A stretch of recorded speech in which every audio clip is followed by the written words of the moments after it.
Welcome back. It's Laura at Hyperstamper.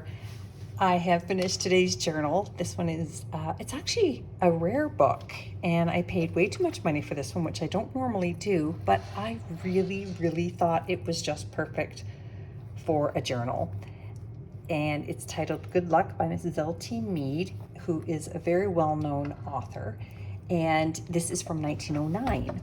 So I left the cover alone, except I did add this antique handle here, which I love. And I just thought the design of the handle sort of matched the cover here, the debossed black graphics.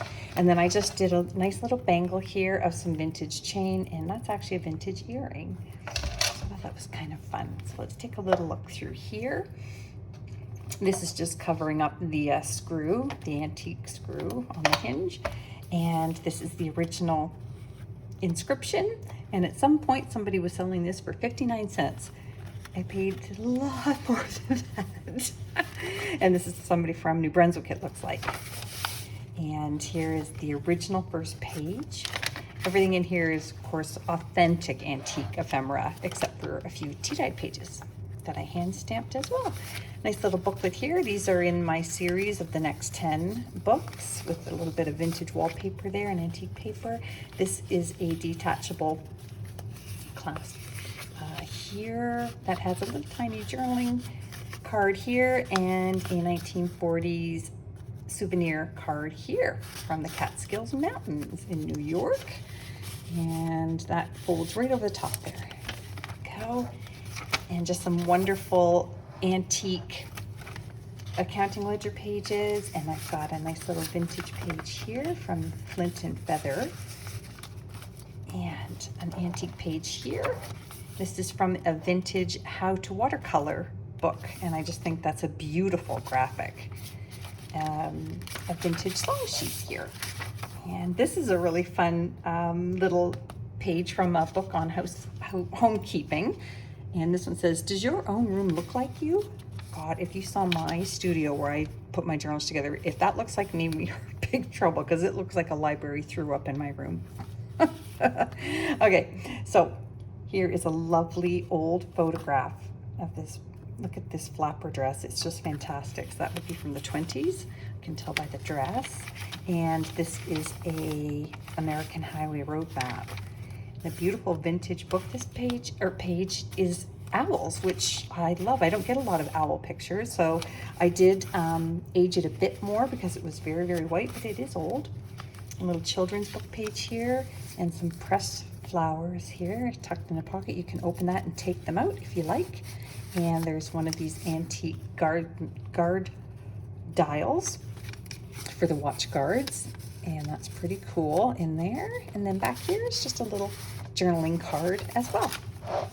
And a kids vintage craft magazine page. And oh, look at that beautiful little children's book image there. It's children gardening. I think it's lovely. And over here, I've got all kinds of things tucked in here. Just a little accounting ledger page with those hand-stamped numbers, a vintage playing card, and this is from the 1800s, Demarest's Family Magazine, and that one is of a wedding. Isn't that lovely? I'm actually I've got a folder for all kinds of ephemera for a wedding journal. So it's taken me a really long time to collect enough to make a journal. Theater Arts Magazine from the 50s, and this wonderful magazine page from the 40s actually, and I love how they are advertising crafts. That's just the clanking there of the bangle and the handle. A 1950s magazine, craft magazine page, and I think that is so nice and colorful and fun. Lots of really wonderful clusters I put in here. I've got dictionary pages. I've got hidden journaling spots up here in the flaps, and one of these rare color bingo cards. This concept didn't go over well, but the cards are beautiful and hard to come by. So isn't that a fun one? This is a pretty little children's handkerchief. I didn't think I was going to part with this, but I decided I have to. I can't keep everything. But look at this darling little mouse sleeping on a leaf, and then the little birds. Isn't that lovely? And it's double-sided, so a really, really sweet find, and I hope whoever gets to own this journal will enjoy that. I'm going to tuck that in the pocket in a minute so I don't tear it working upside down. Another 1920s blank ledger page. A very old print from an antique book, and a 1920s postcard here from England that was pulled out of a photo album. A lot of people used to put these in their photo albums.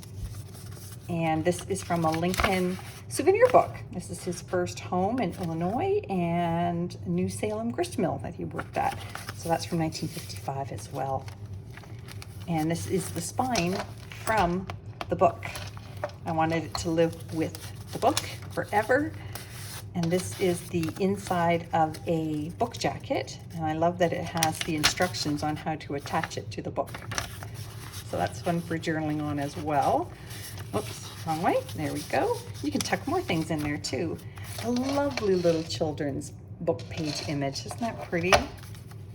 I think that's a really sweet one. I just covered this one up with antique paper because it was just a page full of text, and I've got an antique stamp there.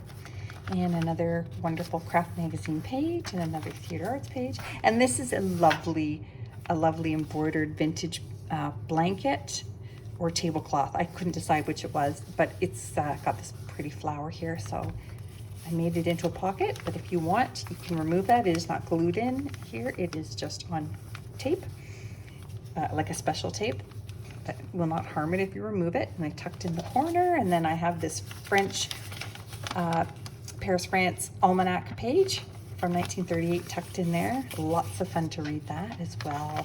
And postage stamp. This is from an old stereoscope, and unfortunately it was destroyed when I got it, so I just tried to keep the image there, and that's from 1898. You can see the date there.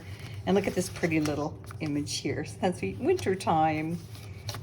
A vintage recipe book page, a vintage embroidery page from Poland from the 50s, and this sweet little story called Wintertime. This little chap with his scarf and hat. The Hayloft story from a children's book. And again, it's those cardstock pages that to me feel very velvety, and I know that's they're very sought after. I've had a few people asking for those. And then I've got the last page of the book. So I hope you love it as much as I love it.